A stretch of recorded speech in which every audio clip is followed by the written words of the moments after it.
Safer അൽത്താഫിന്റെ പുതിയ വീഡിയോയിലേക്ക് എല്ലാവർക്കും സ്വാഗതം. അപ്പോൾ നമ്മുടെ വീഡിയോ ഇന്ന് ഏറെ പതിവിൽ നിന്നും അല്പം വ്യത്യസ്തമായ ഒരു വീഡിയോ ആട്ടോ. വേറെ ഒന്നുമല്ല, നമ്മൾ ലാസ്റ്റ് കഴിഞ്ഞ ദിവസം ദ ഒഡീസിയസ് എന്ന് പറയുന്ന ക്രിസ്റ്റഫർ നോളൻ്റെ ഒരു സിനിമ കാണാൻ ഇടയാട്ടോ.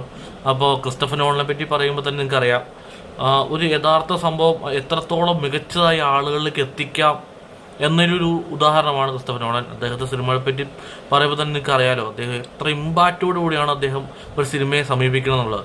അപ്പോൾ അദ്ദേഹത്തിൻ്റെ ലാസ്റ്റ് ഇറങ്ങിയ സിനിമയാണ് ദി ഒഡീസിയസ് എന്ന് പറയുന്ന സിനിമ. അപ്പോൾ ഒഡീസിയസ് എന്ന് പറയുന്നത് ഒരു 3000 വർഷങ്ങൾക്ക് മുമ്പ് നടന്ന ഒരു ട്രോജൻ വാറിനെ പറ്റിയുള്ളൊരു കഥ. ഒഡീസിയസ് എന്ന് പറയുന്ന സിനിമയിൽ ട്രോജൻ വാറിനെ പറ്റി അല്ല മെയിനായിട്ട് പറയുന്നത്, ഒഡീസിയസ് എന്ന് പറയുന്ന ആൾ, അതായത് ട്രോജൻ വാർക്ക് ശേഷം, ട്രോജൻ വാർ കഴിഞ്ഞു വിജയിച്ച ശേഷം സ്വന്തം രാജ്യം ഇത്താക്കയിലേക്ക് പോകുന്ന ഒഡീസിയസും അദ്ദേഹത്തിൻ്റെ കൂടെയുള്ള ആൾക്കും തിരിച്ച് നാട്ടിലേക്ക് അതിൽ പോകുന്ന ഒരു കഥയാണ് സത്യം പറയുന്നത്. എന്ന് സിനിമയെ പറ്റി പറയുമ്പോൾ എന്താണ് ട്രോജൻ വാർ? സത്യം പറഞ്ഞാൽ നമ്മൾ ചെറുതായിരുന്നപ്പോൾ ഒരു പക്ഷേ ഒരു 6ലോ 7ലോ അല്ലെങ്കിൽ വലുതായപ്പോൾ നമ്മൾ പഠിച്ച പാഠപുസ്തകത്തിലൊക്കെ ഉള്ള ഒരു കഥയാണ് ട്രോജൻ വാർ, അല്ലേ? എല്ലാവർക്കും അറിയാവുന്ന ഒരു പ്രശസ്തമായ ഒരു വാർ തന്നെയാണ് ട്രോജൻ വാർ. അപ്പം അതിനെപ്പറ്റിയാണ് ഈ സിനിമ മെയിനായിട്ട് പറയുന്നത്. അപ്പം നമുക്ക് എന്താണ് ട്രോജൻ വാർ എന്ന് നോക്കാം. അപ്പം ട്രോജൻ വാറിനെ പറ്റി മനസ്സിലാക്കുന്നതിന് മുന്നേ, അല്ലെങ്കിൽ ആ യുദ്ധം എന്തുകൊണ്ടാണെന്ന് പറയുന്നതിന് മുന്നേ നിങ്ങൾ മനസ്സിലാക്കേണ്ട അല്ലെങ്കിൽ അറിഞ്ഞിരിക്കേണ്ട 1-2 പേരുകളുണ്ട്. അതിൽ ഒന്നാമത്തെ പേരെന്ന് പറയുന്നത് തന്നെ മെലനിയസ്, അതായത് സ്പാർട്ട എന്ന. അപ്പം സ്പാർട്ട എന്ന ഗ്രീക്ക് ദേശത്തിന്റെ രാജാവായിരുന്നു മെലനിയസ്. മെലനിയസിന് അതീവ സുന്ദരിയായ ഭാര്യയായിരുന്നു ഹെലൻ. അപ്പോൾ ഹെലൻ ഓഫ് സ്പാർട്ട നിങ്ങൾ ഒരുപാട് സ്ഥലത്ത് ഒരു പക്ഷേ കേട്ടിരിക്കുന്ന ഒരു പേരാണ് ഹെലൻ ഓഫ് സ്പാർട്ട. അപ്പോൾ ഹെലൻ ഓഫ് സ്പാർട്ട എന്ന് പറയുന്നത് ഗ്രീക്ക് ദേവത എന്നൊരു അർത്ഥം വരുന്നൊരു വാക്കാട്ടോ. അതീവ സുന്ദരിയായ ഒരു രാജ്ഞിയാണ്. അപ്പം നമ്മുടെ മെലിനിയസ് എന്ന രാജാവ് യാത്രയ്ക്ക് പോകുന്ന സമയത്ത് ഈ ട്രോയ് എന്ന് പറയുന്ന രാജ്യത്തിന്റെ രാജാവായ പ്രിൻസ് പാരിസ് ആണ് ഈ ഹെലൻ ഓഫ് സ്പാർട്ടയെ തട്ടിക്കൊണ്ടുപോയത്. അപ്പം തട്ടിക്കൊണ്ടുപോയി എന്ന് പറയുമ്പോഴും ചില സ്ഥലങ്ങളിൽ, അതായത് പല ഇതിപ്പം പുരാതന കഥയാലോ, അപ്പോൾ പല രീതിയിലും പല ആൾക്കാർ പറയുന്നുണ്ട്. അതിൽ ചിലതിൽ പറയുന്നത് അവൾ സ്വയം ഇഷ്ടപ്രകാരം പോയി എന്ന രീതിയിലും പറയുന്നുണ്ട് കേട്ടോ. അപ്പം ഹെലൻ ഓഫ് സ്പാർട്ടയെ അപ്പോൾ ട്രോയിലെ രാജാവ് തട്ടിക്കൊണ്ടുപോയി. അപ്പോൾ തൻ്റെ യാത്ര കഴിഞ്ഞ് മടങ്ങി വരുന്ന മെലനിയസ് അറിയുന്നത് ഹെലൻ ഓഫ് സ്പാർട്ട അല്ലെങ്കിൽ തൻ്റെ ഭാര്യയായ ഹെലനെ ഈ ട്രോയ് എന്ന രാജ്യത്തെ രാജാവ് തട്ടിക്കൊണ്ടുപോയി എന്നതാണ് അയാൾ അറിയുന്നത്. അപ്പോൾ അതിനെ തുടർന്ന് ദേഷ്യം കൊണ്ട് ട്രോയ് എന്ന രാജ്യത്തോട് യുദ്ധം പ്രഖ്യാപിക്കുകയാണ്. അദ്ദേഹത്തിന് കൂട്ടായി ഗ്രീക്ക് വംശത്തിൽ മറ്റ് രാജാക്കന്മാരുണ്ടായിരുന്നു കേട്ടോ.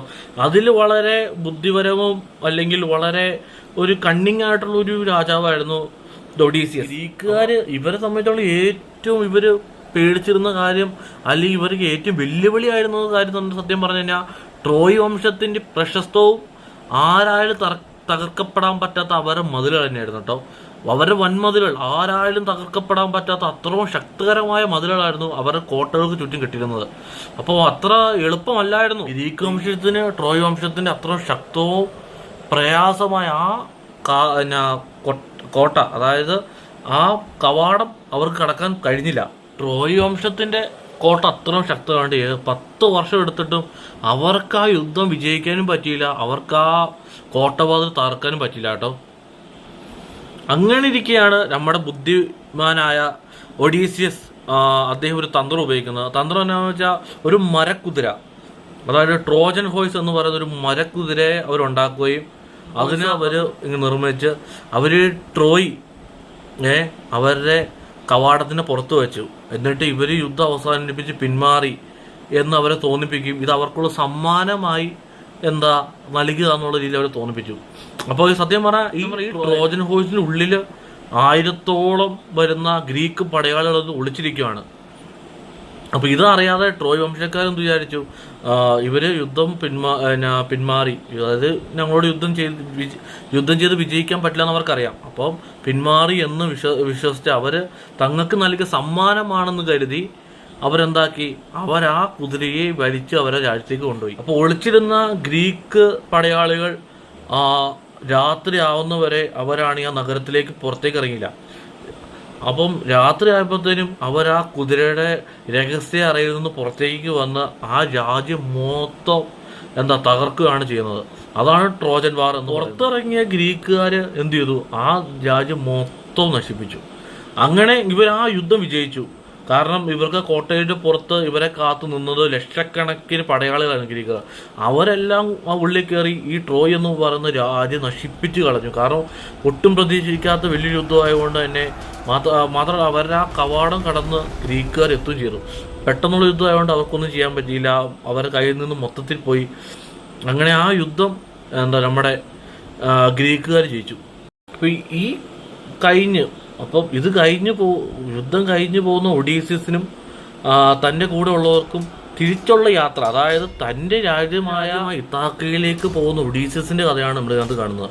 എന്നാൽ തിരിച്ചു മടക്കിയാത്ത അത്ര എളുപ്പമല്ലായിരുന്നു ഒഡീസിസ്. ഈ യുദ്ധം അവസാനിച്ചെങ്കിലും ഒഡീസിസിന് തൻ്റെ രാജ്യമായ ഇത്താക്കയിലേക്ക് പോകുന്ന യാത്ര അത്ര എളുപ്പമല്ലായിരുന്നു.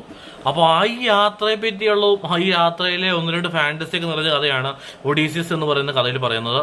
അപ്പോൾ ഈ യാത്രയിടയിൽ യാത്ര മുടക്കാൻ അല്ലെങ്കിൽ യാത്രയിടയിൽ ഇവരാണെങ്കിൽ ഓരോ ദ്വീപുകളിൽ എത്തുന്നുണ്ട്. ഓരോ ദ്വീപുകളിലും ഇവർക്ക് ഓരോ വെല്ലുവിളികളായിരുന്നു. മനുഷ്യനെ തിന്ന രാക്ഷസൻ, കടലുകളിലെ കടലിൽ ആൾക്കാരെ വഴിതെറ്റിക്കുന്ന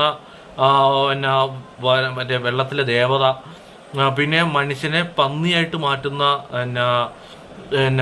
രാക്ഷസൻ അല്ലെങ്കിൽ രാക്ഷസി, അങ്ങനെ ഒരുപാട് ഇങ്ങനത്തെ വിഷയങ്ങൾ അവർക്ക് നേരിട്ട് വന്നു. ഇങ്ങനെ വിഷയം നേരിട്ട് ഏകദേശം 10 വർഷം കഴിഞ്ഞിട്ടാണ്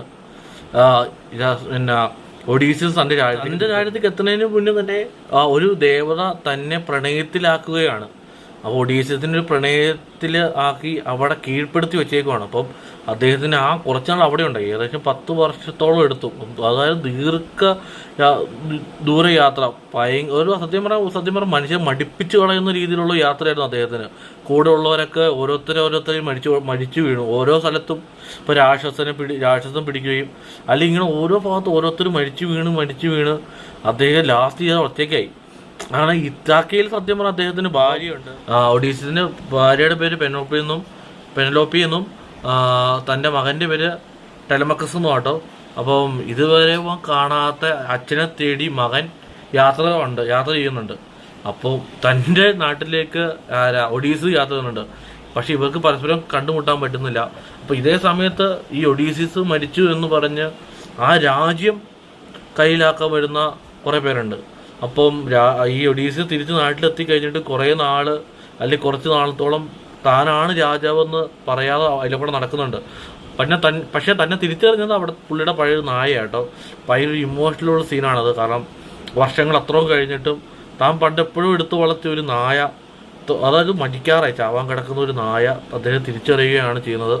ഒഡീസിന് തൻ്റെ രാജ്യത്ത് തിരിച്ചെത്തിയിട്ടും അദ്ദേഹത്തിന് താനാണ് രാജാവെന്ന് പറയാൻ പറ്റില്ല. അപ്പം തൻ്റെ കുടുംബം ഒന്നാവാൻ വേണ്ടി അദ്ദേഹത്തിന് ഒരിക്കൽ കൂടി യുദ്ധം ചെയ്യേണ്ടി വന്നു. യുദ്ധം എന്ന് പറഞ്ഞാൽ സ്വന്തം ആൾക്കാരോട് തന്നെ പുള്ളിക്ക് യുദ്ധം ചെയ്യേണ്ടി വന്നു. ഇപ്പോൾ പുള്ളി പോയതിന് ശേഷം അദ്ദേഹത്തിൻ്റെ രാജ്യത്തുള്ളവർ 10 പേരും ശത്രുവായി മാറുന്നു. അപ്പോൾ ഇതൊക്കെയാണ് നമ്മുടെ കഥ. അപ്പോൾ ആദ്യമായിട്ടാട്ടോ ഇങ്ങനത്തെ ഒരു കഥ പറയുന്നത്. കഥ ഇഷ്ടപ്പെട്ടാൽ എന്തായാലും കമൻറ്റ് ചെയ്യാം കേട്ടോ. അപ്പോൾ നമുക്ക് കുറച്ചുകൂടെ നല്ല രീതിയിൽ പറയാം ഇനി വരുന്ന കഥകളൊക്കെ. അപ്പോൾ നമുക്ക് എത്രയും പെട്ടെന്ന് അടുത്ത വീഡിയോ ആയിട്ട് കാണാം. അപ്പോൾ അതുവരെ ബൈ.